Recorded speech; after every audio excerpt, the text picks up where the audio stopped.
Grinch. You really are a hill. You're as cuddly as a cactus. You're as charming as an eel, Mr. Grinch. You're a bad banana with a greasy black peel.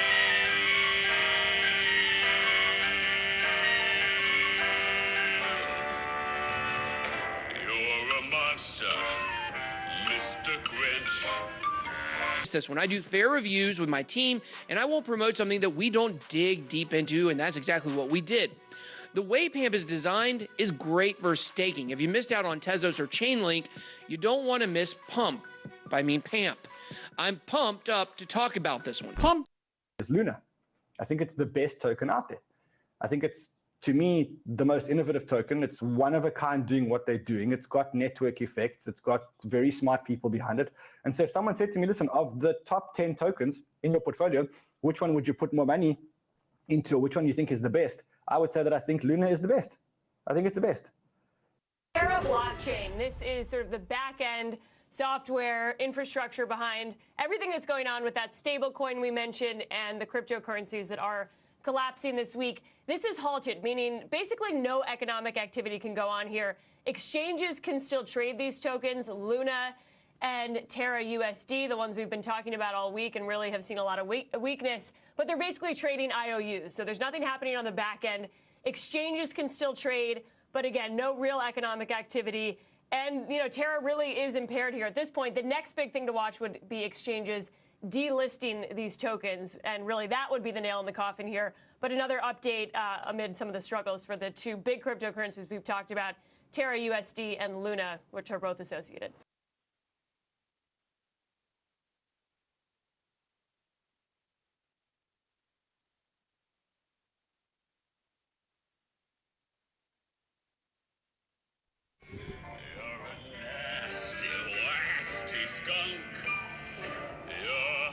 Is full of unwashed socks, your soul is full of gunk, Mr. Grinch.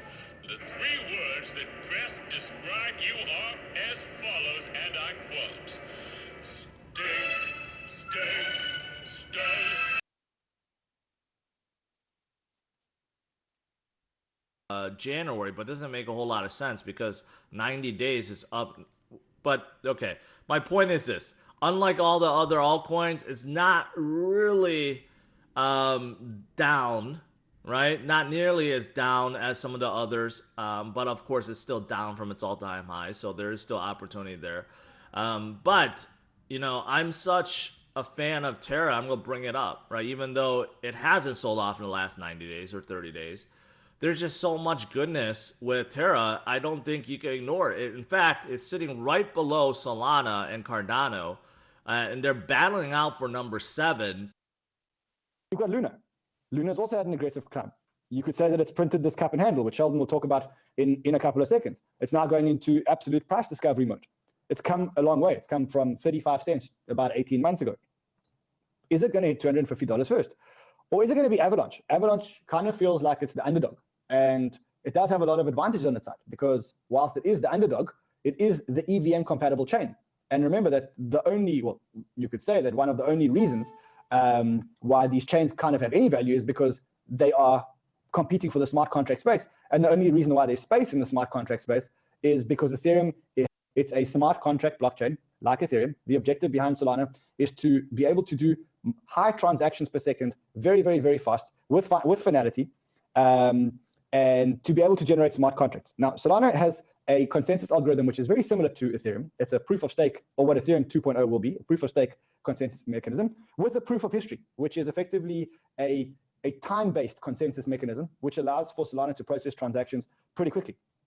The founder of Solana is Anatoly Yakovenko. Now, he used to work at Qualcomm, and he is a network designer, a telecoms network designer. And so he knows how to build things that need to scale and need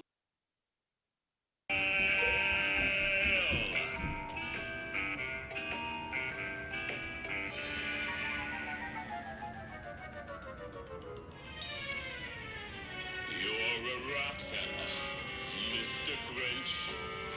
You're the king of sinful socks. Your heart's a debt tomatoes plot with moldy purple spots, Mr. Grinch. You're a three-decker sauerkraut and toadstool sandwich with arsenic sauce. You're the Grinch.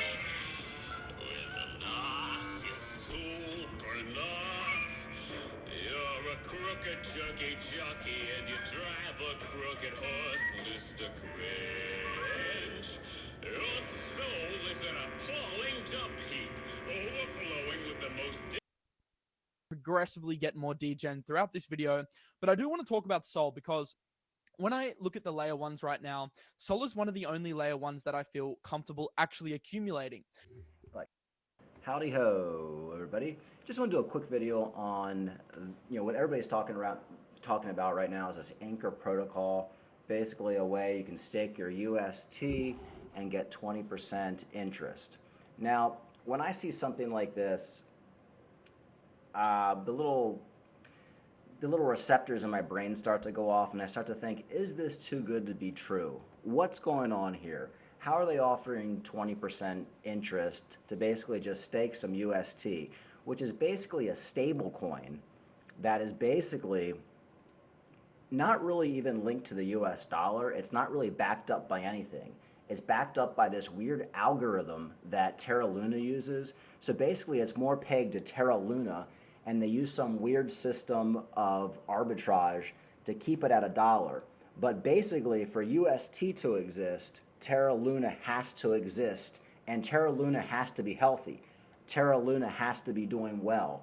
Without Terra Luna, there can't be UST. Meaning if there's a giant crash with Terra Luna, your USD could really just go to zero. It's probably, in my opinion, one of the most risky stable coins you can own. You can put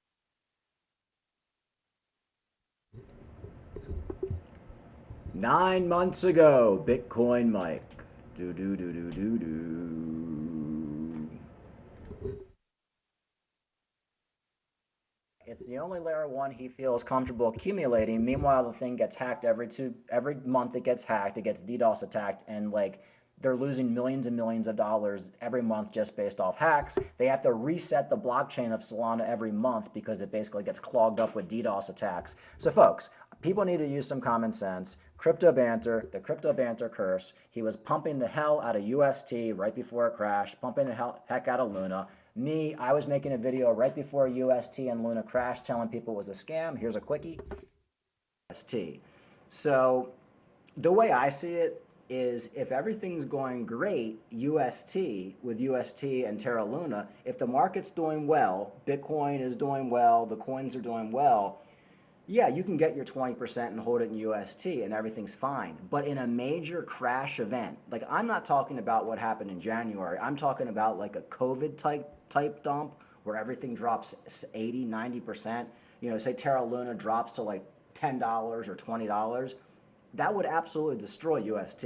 If you're so basically that's me calling I like to brag a little bit. That's me calling the Luna UST dump a couple months before it happened. Meanwhile, Crypto Banter and all his penitentiary or jailbirds were basically promoting it.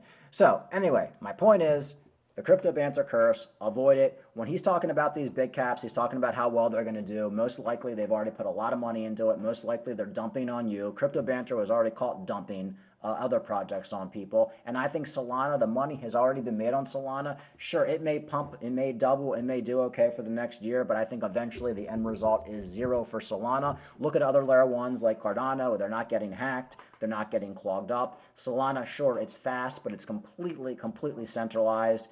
And to me, it's just a failed blockchain that was basically propped up by Sam Bankman-Fried and propped up by Rand Neuner and the Crypto Banter people and other YouTube influencers, basically so they can cash out. And I think they've already made their money in Solana, and I think eventually the venture capitalists are going to bail on Solana, and it will eventually become a worthless blockchain.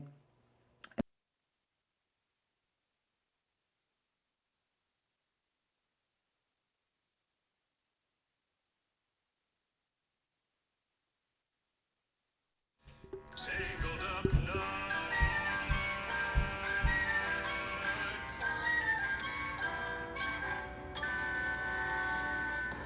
most likely in the next couple of months.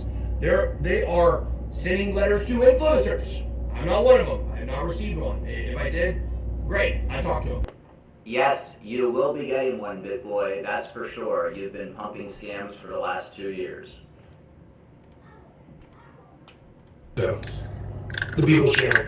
I've been crying all night. I don't know if you can tell from my voice. A lot going on right now, guys.